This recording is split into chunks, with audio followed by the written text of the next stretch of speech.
All right. Hello, everyone, and thank you all for joining us during the Lytham Partners Summer 2022 Investor Conference.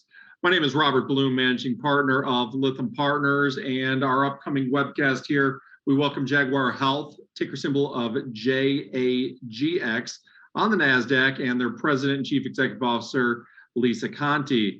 Today, I've asked Lisa to briefly run through the slide presentation here to begin, and then we'll sort of finish up with a short Q&A like as a fireside chat session here. One final sort of note here before we begin. If anyone would like to arrange a one-on-one meeting either later today or throughout the week here, and you've not already done so, you can send me an email to Blum, B-L-U-M, at lythampartners.com, or you can visit the website at lythampartners.com/virtual. Click on the one-on-one meeting request button, and we will look to get you taken care of. So with that, Lisa, why don't I turn it over to you to begin? Oh, thanks so much, Robert. It's a pleasure to be here again. One constant through the pandemic is Lytham Partners. So let's see. My presentation is not moving. There we go. Those are our forward-looking statements. And as a reminder to everyone, what we do is all drug discovery from plants used traditionally in tropical areas. And we do have a product on the market now commercialized under the name Mytesi. The generic name is crofelemer. And it's the first in class, the first ever anti-secretory agent approved initially for the specialty indication of HIV-related diarrhea. Specialty, another word for that, is a relatively small market.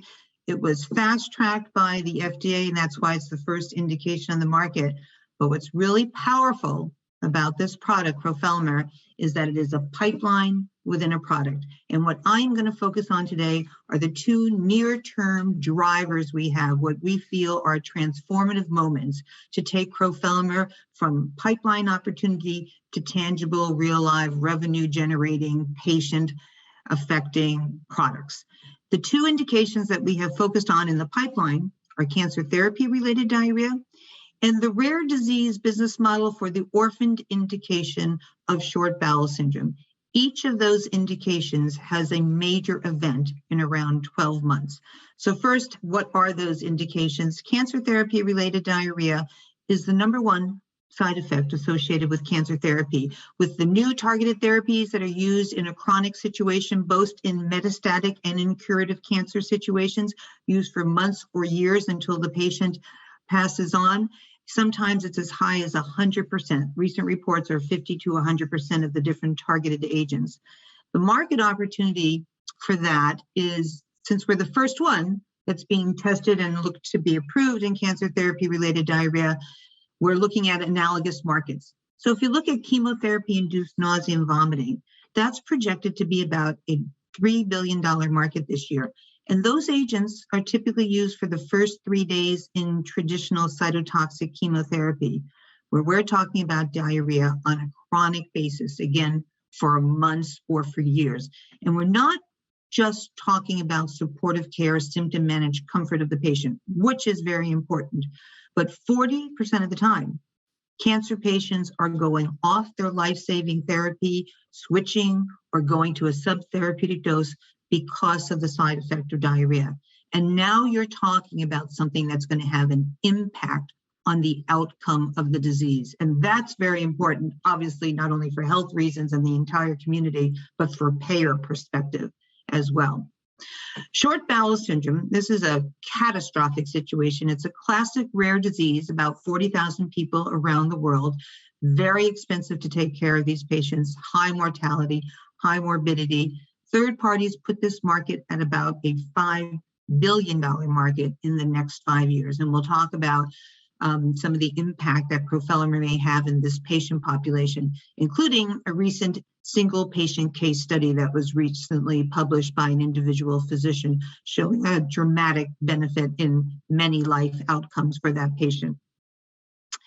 So again, you can't say it enough. 1 year, in 12 months, we'll have the completion of the enrollment of our cancer therapy related trial, and we will have proof of concept data in support of an early access program in Europe for short bowel syndrome, which can bring in meaningful revenues. Two transformative events in the next 12 months. In the next 12 months, there's a lot of other news as well. So first of all, we have global unencumbered rights to crofelemer for all indications. And we recently did a deal in February, a distribution and license deal in the MENA region with Quadri Pharmaceuticals in the Mideast. And that had a nice impact and recognition on the stock. And most important, it brings the current indication HIV to the MENA region and then rights to the other indications as well. And you can expect to see additional business development deals because we are committed. It is our cause to bring crofelemer to all patient populations in need in all geographies of the world. The other important thing going on in 2022, in April of this year, so in the second quarter, we have our first sales of Canalevia, which is crofelemer, which was approved by the CVM, the Center of Veterinary Medicine of the FDA, conditionally approved in December of 2021 for chemotherapy-induced diarrhea in dogs. Conditional approval is sort of a combination of an orphaned indication and accelerated approval. It allows you to get the product to patients who have no alternatives even sooner.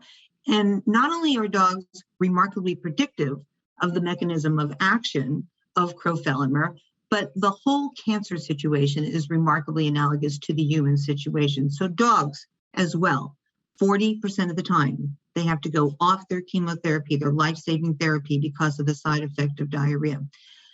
The comfort of the dog is one of the most important, if not the most important consideration of the dog owner to put the dog through cancer therapy, because you can't talk with the dog and tell them it's going to be terrible for 3 months hanging there. And you have the whole dynamic of the quality of life of the household with a dog that may have lost control on the rug or the bed. There's a couple of really important things about the dog market. First of all, the relationship to the human market. The incidence of cancer in dogs is 5 times what we have in humans. You have about 100 million pandemic dogs in the United States. About 50% of those over the age of 10, our trusted furry family members, are going to be dealing with a tumor at some point. When we talk about the financial dynamics to the company, to the manufacturer, because the veterinary market is a pay out of pocket, even those situations where the owner has insurance, they're paying out of pocket and getting reimbursed. You have great predictability between the gross and the net, which is much different than we have on the human side. So it's a remarkably predictive situation and allows of the human situation and allows us to do a lot of education and promotion for the importance of managing diarrhea so that you can take the best care and provide the best comfort to your patient, regardless of whether the patient is a dog or is a human. We launched the first ever canine cancer registry in the United States. Believe it or not, one did not exist in the United States. And this was about 3 weeks ago in New York. It was with great fanfare, a great PR event, a great investor relations event, and a great education event. Open source, free to everyone in the canine community, so you can learn about the importance of early diagnosis, what can be done preventatively, what are the treatments out there for canine cancer, and then most importantly, how can you keep the dog and the entire family situation comfortable during what is often a very siloed and tragic event for a family, and bring it into the community with the information that comes from a registry. And you can find that by going to takechargeregistry.com. To go back to the human trial, cancer therapy-related diarrhea, we are in the midst of a final phase 3 trial right now. We expect to have patient enrollment completed in the first half of 2023. So again, in about a year, that major transformative event. There was a phase 2 investigator-initiated trial, which was published at San Antonio Breast Cancer Conference or presented there in December of 2021. The collection of phase 2 endpoints in that trial, which hit statistical significance, mapped very well to the primary endpoint that we have in our ongoing phase 3 trial, which is called On Target. There's also been a single patient case study published by a physician that matches, again, the enrollment criteria of this target patient population. This is also a prophylaxis study, which tells you a lot about how important it is to get in front of the impact of diarrhea. This is not your garden variety diarrhea. This is diarrhea that can put patients in the hospital, not only for rehydration, but for electrolyte imbalance that can have cardiovascular effects that can cause organ shutdown, and has even resulted in death in some patients who have been in cancer manufacturers' clinical trials. We'll talk about short bowel syndrome now. Again, within 12 months, major news there. Short bowel syndrome is a catastrophic situation for the patient. Normal gut is 20 to 25 feet. Short bowel syndrome could be less than 5 feet due to congenital reasons. It could be surgery due to cancer, an accident, inflammation. Bottom line is there's not enough intestinal real estate surface area for the patient to absorb the nutrients of life, proteins, fats, carbohydrates, vitamins, minerals. And so what happens is these patients often end up on parenteral nutrition for up to 20 hours a day, 7 days a week. So no quality of life, all sorts of infections because of the tubes that are in them. Parenteral nutrition does not match what happens naturally, so there's a whole bunch of health effects as well. There is a product out there now, debilitating, which is very hard to pronounce, which is a GLP-2. It's essentially a growth hormone, trying to grow the real estate of the gut a bit so that there's a little bit more time for absorption. It's utilized in less than 5% of the patients. It's toxic, can't be used chronically. The endpoint was the reduction in the time required on parenteral nutrition of about 20%. What we're looking to do with crofelemer is also decrease the time on parenteral nutrition 15 to 20% and provide better formation of stool. As you can imagine, with a very short gut, it's like a sieve. What goes in comes right out. And also look at the impact on quality of life. Very high morbidity and mortality in these patients. Very expensive to manage these patients. This is a classic rare disease business model. Debilitating is reimbursed at the rate of about $500,000 a year in the United States, a couple of $100,000 a year in Europe. This is being pursued through a company, Jaguar, established in Europe, called Napo Therapeutics, under license from Jaguar. So first of all, classic license agreement, upfront payment, milestone royalties, we control the manufacturing. And the reason for it being in Europe is the EMA, which is the FDA of Europe, has an early access program for orphan indications like this because of the impact on the patients, where with proof of concept data, patients can get access to the product with that data being published while the full approval is being pursued, and those patients and that utilization of the product is reimbursed. So we have approved the proof of concept investigator-initiated trial at this point. We're targeting a publication in December of this year, 2022, at a GI conference in Dubai, and within 1 year, aiming for this early access program revenue generation, coincident with the timing that we're looking to complete the cancer program. Jaguar is also well over the majority shareholder of Napo Therapeutics, so we will have the benefit of the equity value accretion in Napo Therapeutics as well. This is the turnover right now for Mytesi for HIV, the current indication.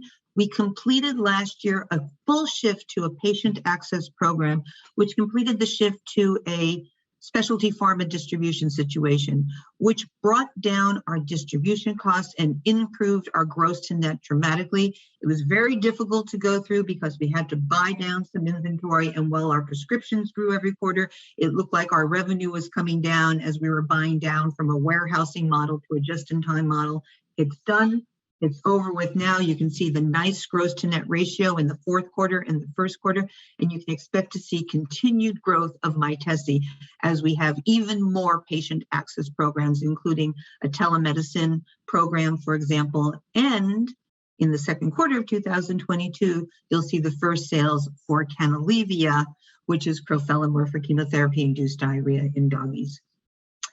On the business development front, one additional program is an early stage program where we're mobilizing, we're leveraging an asset that we have in this company. We have 2,300 plants that were collected from firsthand field investigation from our diverse scientific strategy team, including ethnobotanists, pharmacognosists, physicians, and some of those plants have psychoactive and psychedelic benefits for mental health disorders. There are several companies that are well-financed that are doing fascinating, innovative work, looking at psilocybin, MDMA, ketamines, what's the next generation of new ways of treating and potentially curing mental health disorders. And that's the type of partnership that we're looking at.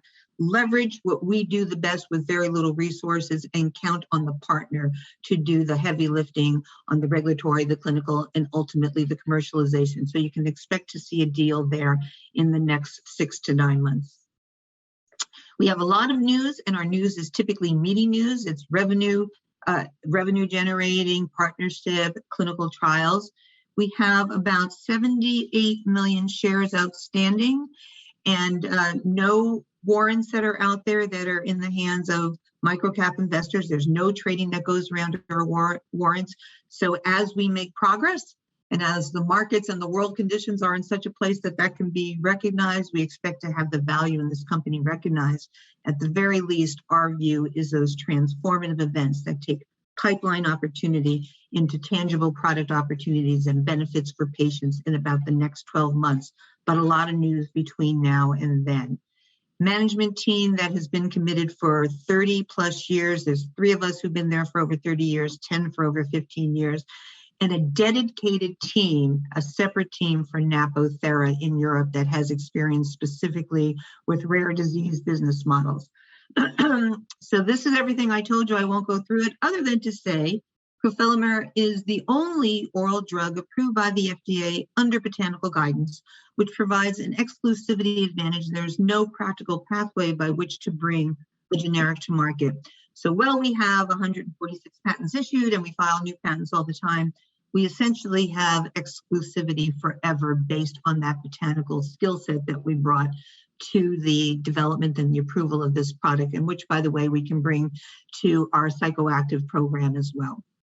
And I will conclude right there. And I'll stop sharing at this point.